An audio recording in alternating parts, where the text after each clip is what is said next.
सभी 12वीं क्लास के इकोनॉमिक्स के छात्रों का आज की इकोनॉमिक्स क्लास में हार्दिक अभिनंदन है। बच्चों, पिछले वीडियोज में मैंने पहले पार्ट के छोटे छोटे टॉपिक बना करके कई वीडियोज में समझाने का प्रयास किया। आप लोगों ने देखी, जिन्होंने नहीं देखी सभी वीडियोज को अच्छे से देखें, समझें और मुझे कमेंट में लिखकर बताएं कि कैसे बनी। वैसे बच्चों, ये मेरा पहला प्रयास था, कोशिश अच्छी की, लेकिन फिर भी इंसान से त्रुटियां रह जाती है। उन त्रुटियों में यदि मुझे अवगत कराएंगे तो मैं सुधारने का प्रयास करूंगा। ये मैंने बच्चों के हित को देखते हुए एक प्लानिंग बनाने की योजना शुरू की कि जब तक हम फेस टू फेस नहीं मिल पाते तब तक हम वीडियोज के माध्यम से, यूट्यूब चैनल के माध्यम से, इस चैनल के माध्यम से हम आपको शिक्षा देते रहें ताकि आपका नुकसान ना हो, समय का सदुपयोग होता रहे, खाली समय में हमारा समय व्यतीत हो जाए और हमारा सिलेबस भी बोर्ड की कक्षाएं हैं पूरा हो जाए। अनेक उद्देश्यों को ध्यान में रखते हुए कि मेरे मन में आई कि मैं अपने बच्चों को थोड़ा थोड़ा करके काम करवाने का प्रयास करूं। तो मुझे उम्मीद है बच्चों, आप लोग जरूर इसका अमल करेंगे और जरूर से 2-3 बार इन वीडियोज को देखेंगे और ऑनलाइन एजुकेशन चैनल को सब्सक्राइब भी करेंगे ताकि हर आने वाले वीडियो आप तक पहुंच सके, उसका नोटिफिकेशन आपको मिल सके और टाइम पे आप उसको देख सकें, कोई वीडियो आपसे मिस ना हो। इसलिए सब्सक्राइब करना ज़रूरी है। तो बेटा, ध्यान से वीडियो को देखें। गलतियां हर इंसान से होती हैं, बहुत सारी गलतियां मुझ पे भी होती हैं। इंसान हूँ मैं भी, कोई भगवान नहीं, लेकिन मैं प्रयास करूँगा, आप भी प्रयास करेंगे तो हमें सफलता ज़रूर मिलेगी, हमें अपने विषय की जानकारी अधिक से अधिक होगी। तो आज मैं नए टॉपिक के साथ सेकंड लेसन लेकर आ रहा हूँ। फर्स्ट लेसन हमारा बेसिक था, अब सेकंड लेसन लेकर आ रहा हूँ। ध्यान से समझेंगे और परीक्षा की दृष्टि से इम्पोर्टेंट भी है और मैं भी प्रयास करूँगा कि अच्छे से समझाऊँ। आप बच्चों ने भी प्रयास करना है, 2-4 बार देख करके और बुक में देख करके अच्छे से इस टॉपिक को समझना है और लिखना है। तो आओ चले हैं आज के टॉपिक पर चर्चा करें। आज का टॉपिक है हमारा अर्थव्यवस्था की केंद्रीय समस्याएं। अर्थव्यवस्था की केंद्रीय समस्याएं। बेटा, केंद्रीय समस्याएं क्या है, मुख्य समस्याएं क्या है, समझने से पहले हमें आर्थिक समस्या को समझना जरूरी है कि आर्थिक समस्या क्या है। धन संबंधी समस्या, आखिर इसकी जरूरत क्यों पड़ी। जैसे कि परिभाषा करते वक्त भी हमने बताया था आपको कि केंद्रीय समस्या जानने से पहले हमें कि आर्थिक समस्या क्या है जिसके कारण इकोनॉमिक्स का जन्म हुआ, ऐसी क्या है। आपको पता है कि मनुष्य की आवश्यकताएं अनलिमिटेड हैं, असीमित हैं, आवश्यकताओं का कोई अंत नहीं है। एक समस्या हमारी पूरी होती है तो दूसरी आवश्यकता जन्म ले लेती है, एक आवश्यकता खत्म होने पर दूसरी आवश्यकता जन्म ले लेती है। इस प्रकार हमारी समस्याएं अनंत हैं, हमारी आवश्यकताएं अनंत हैं, जबकि इनको संतुष्ट करने वाले साधन हमारे पास लिमिटेड है। हम लिमिटेड होने के कारण ही तो अर्थशास्त्र की जरूरत पड़ी, क्योंकि साधन वो दुर्लभ है, बड़ी मुश्किल से मिल पाते हैं, जितने चाहिए उतने नहीं हैं। इसलिए हमें फिर उनके वैकल्पिक प्रयोग ढूंढने पड़ते हैं कि कौन से साधन का कितना और कैसे प्रयोग किया जाए। आपको बच्चों पता है कि सीमित आवश्यकताओं को संतुष्ट करने के लिए उसके वैकल्पिक प्रयोग ढूंढने पड़ते हैं ताकि कम से कम पैसा खर्च करके अधिक से अधिक संतुष्टि ली जाए। तो आर्थिक समस्या क्या है। आर्थिक समस्या ये है कि बेचने वाला अधिक से अधिक बेच सके और खरीदने वाला अधिक से अधिक संतुष्टि प्राप्त कर सके।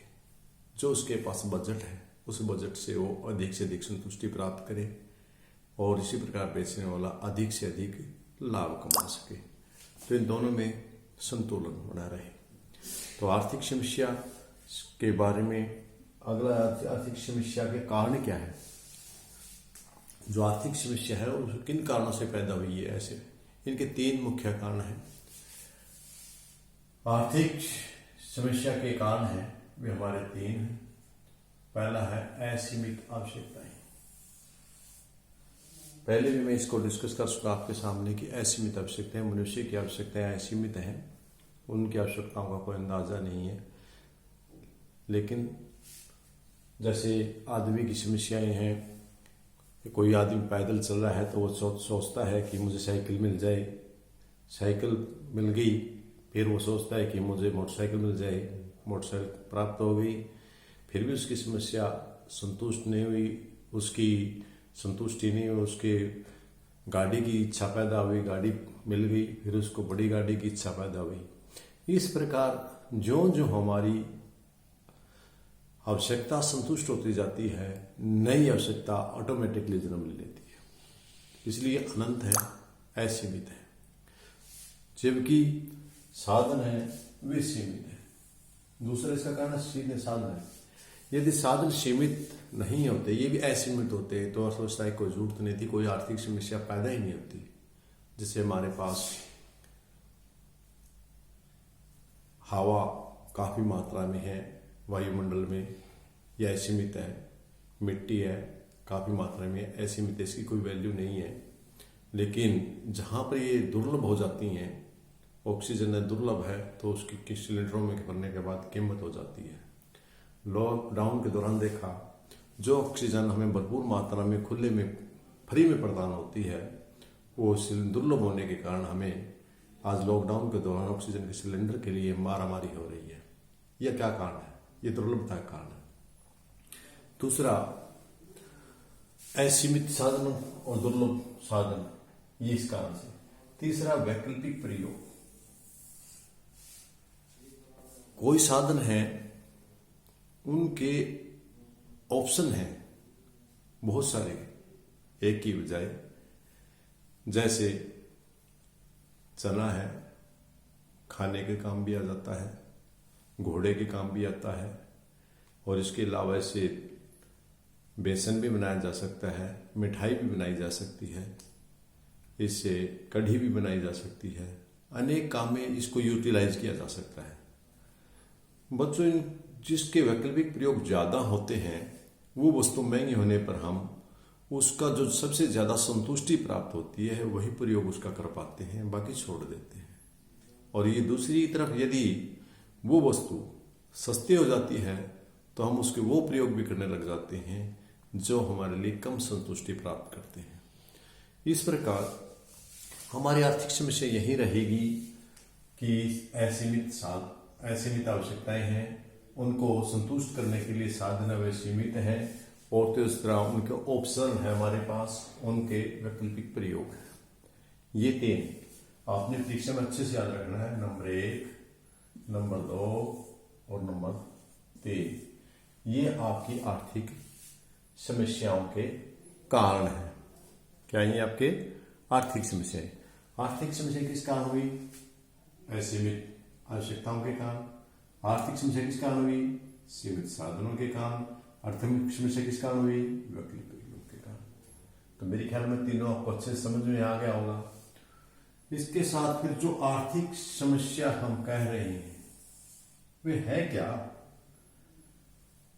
आर्थिक व्यवस्था की केंद्रीय समस्याएं, कारण तो इसके ये हैं, यही इसके कारण। क्या ये कारण? 1 कारण, 2 कारण, 3 कारण। अब ये केंद्रीय व्यवस्था, केंद्रीय समस्याएं हैं क्या? ये केंद्रीय समस्याएं भी हमारे पास। नंबर 1, किन वस्तुओं व सेवाओं का उत्पादन किया जाए और कितनी मात्रा में किया जाए, या इंग्लिश में कहें व्हाट, हाउ मच। कि किन, पहली हमारी जो आर्थिक समस्या है वो ये है कि किन वस्तुओं का उत्पादन किया जाए। जूतों का करें, गेहूं का करें, मशीन का करें, फ्रीज का करें, इनका यदि ये है तो अगला हमारा हाउ मच, कितना किया जाए। फ्रीज बनानी है तो 5,000 बनाया जाए, 10,000 बनाया जाए। गेहूं उत्पादन करनी है तो 6 क्विंटल करें, 1,000 क्विंटल करें, लाख क्विंटल करें। इस प्रकार जो भी उत्पादन करता होता है कोई भी, उसके सामने या कोई उपभोक्ता होता है उसके सामने एक समस्या आती है कि वो जिस चीज का उत्पादन करना चाहता है या उपयोग करना चाहता है वो किन वस्तुओं का करे और किस मात्रा में करे, किस वस्तु का उपयोग करे और किस मात्रा में करे। दूसरी समस्या उसकी ये है कि उत्पादन किस प्रकार किया जाए। हाउ, तरीका कि उत्पादन है उसको किस तरीके से किया जाए, उसका तरीका क्या रहेगा, कौन सा तरीका रहेगा, कितने इसे उत्पादन करने में कितनी फर्में लगाई जाएंगी, उद्योग से होगा, छोटा होगा, बड़ा होगा, कितने श्रमिक होंगे, कितना उत्पादन किस प्रकार से करेंगे, टेक्निक क्या होगी, तरीका नया पुराना ये होगा। ये हमारा रहेगा दूसरा, ये हमारी दूसरी समस्या। तीसरी समस्या फिर ये होती है हमारे पास, उत्पादन किसके लिए किया जाए। हमने ये भी डिसाइड कर लिया कि किन वस्तुओं का करना है, कितना करना है, किस प्रकार करना है, फिर किसके लिए करना है। क्योंकि उत्पादन तब होगा जब किसी वस्तु की मांग होगी। जिस वस्तु की मांग नहीं होगी उसका उत्पादन करने के क्या फायदा, कौन करेगा, कोई नहीं करेगा उसका उत्पादन। उस वस्तु का अर्थव्यवस्था में उत्पादन किया जाएगा जिसकी मार्केट में डिमांड होगी। क्योंकि उद्यमी है वो लाभ के लिए काम करता है और लाभ उसको तभी मिलेगा यदि वस्तु की मांग है। वस्तु की मांग ही नहीं है तो फिर वो उस वस्तु उत्पादन क्यों करेगा।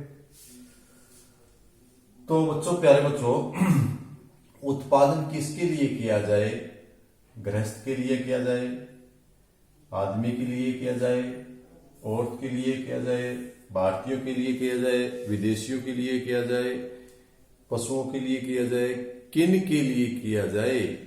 दवाई बना रहे हैं आप, किसके लिए बना रहे हैं।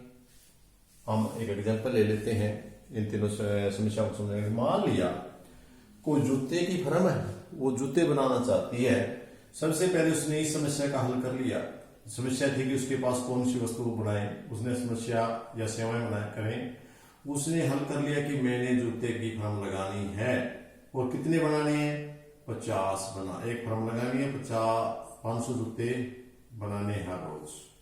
ये डिसाइड हो गया समस्या। दूसरी समस्या आएगी, उत्पादन किस प्रकार करना है, कितनी जगह में फर्म लगानी है, कितने उसमें श्रमिक होंगे, किसमें और कितनी पूंजी लगेगी, कितना उत्पादन किया जाएगा, किसमें करेंगे और कितने उसमें जगह में कितना लगान देना होगा, भूमि का कितना पूंजी का ब्याज देना होगा और किस प्रकार करेंगे, टेक्निक नई लगाएं या पुरानी लगाएं, मशीन किस प्रकार की आएगी, ये सब इसी के अंदर लेंगे।